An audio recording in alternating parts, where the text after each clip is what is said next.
So now here is reason and empire. Means कौन कौन से रीजन्स थे, कौन कौन से एरियाज थे और कौन कौन से उन पे रूलर्स थे जो रूल कर रहे थे। By 700 AD there were many kingdoms having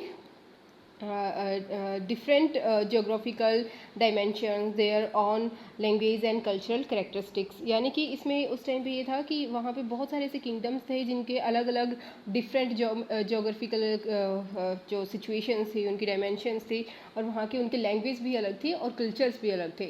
जैसे कि अफ़गानिस्तान साइड का एरिया हो गया, जैसे हमारा डेक्कन की साइड का जो किंग्स वगैरह जो रूलर्स थे या फिर दूसरे रूलर्स जो नॉर्थ इंडिया में थे, तो उन सब का कल्चर भी अलग था, उनकी लैंग्वेज भी अलग थी और बहुत सारी चीज़ें डिफरेंट थी। और जो रूलर्स थे उनकी जो जोग्राफिकल जो कंडीशंस थी, उनकी जिस एरिया पे वो रूल कर रहे थे वो भी डिफरेंट थी। Occasionally dynasties like Cholas, Cholas,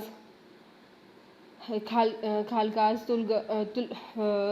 Tughlaq और जो ये मुगल्स हैं were able to build an empire that was pan regional. Means pan regional का मतलब होता है कि वो वाला जो एरिया जो कि बहुत बड़े रूलर्स थे जिन्होंने काफ़ी बड़े एरिया को कैप्चर किया था। इसमें जैसे सबसे लास्ट में जो अगर हम बात करेंगे तो वो हमारा आ जाता है मुगल्स का।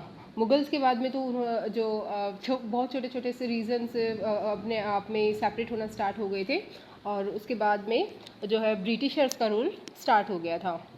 सो उससे पहले भी जैसे चोलाज थे, तुगलक थे, इन सब रूलर्स ने भी रूल किया, लेकिन जो मुगल्स थे और उन्होंने बहुत बड़ा जो है रीजन पर रूल किया था। सो इनको पैन रीजनल्स बोले जाते हैं। लेकिन फिर भी इनमें बहुत सारे डाइवर्स रीजन्स थे, क्योंकि इतना बड़ा एरिया है इंडिया का।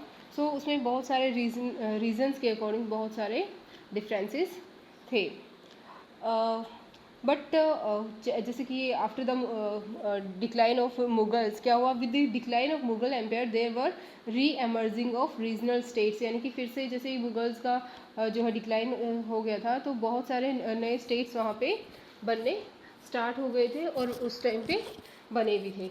उसके उन सारे वैसे तो ये पहले से ही थे सारे के सारे। वो लोग वैसे तो ऑलमोस्ट सेपरेट ही थे, बट वो मुग़ल एम्परर को मानते थे और उसको जो भी डिमांड्स थी उसकी ऑलमोस्ट फुलफ़िल करते थे।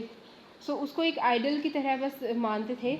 लेकिन जैसे ही मुग़ल एम्पायर का जो है बिल्कुल मतलब वो डिक्लाइन हो गया तो उन्होंने पूरे तरीके से अपने आप को सेपरेट अनाउंस कर दिया।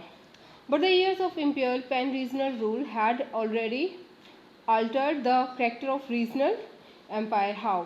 Adaptation of style of governance, the management of the economy, elite culture and the languages was infused in regional kingdoms। लेकिन जैसे इतने बड़े जो किंगडम था मुगल्स का, और सेपरेट होने के बाद भी, बहुत सारे रीजन्स में डिवाइड होने के बाद भी क्या हुआ था, उनकी जो कल्चर पे था, उनकी लैंग्वेज पे था, तो उन सारी चीज़ों पे अभी भी जो मुगल्स का काफ़ी इफ़ेक्ट रहा था। बेशक से जैसे आफ्टर मुगल्स जो है सेपरेट हो गए थे, अवध का जो है रीजन सेपरेट हो गया था, जो वेस्ट बंगाल का जो एरिया था वो मुर्शीद कुली खान ने मुर्शिदाबाद नाम से अलग से बना दिया था, जिसको अपनी कैपिटल बनाया था।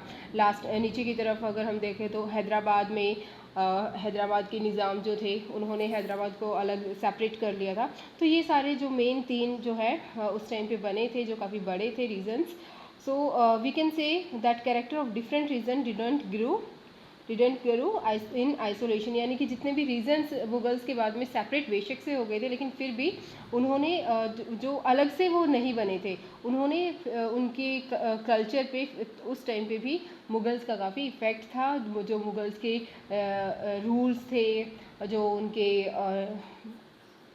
दूसरे कल्चरल फीचर्स थे, वो काफ़ी अभी भी इफ़ेक्टिव थे उनके लिए। So this was all about the today's lecture. In next class we will discuss the remaining part of the chapter. Thank you.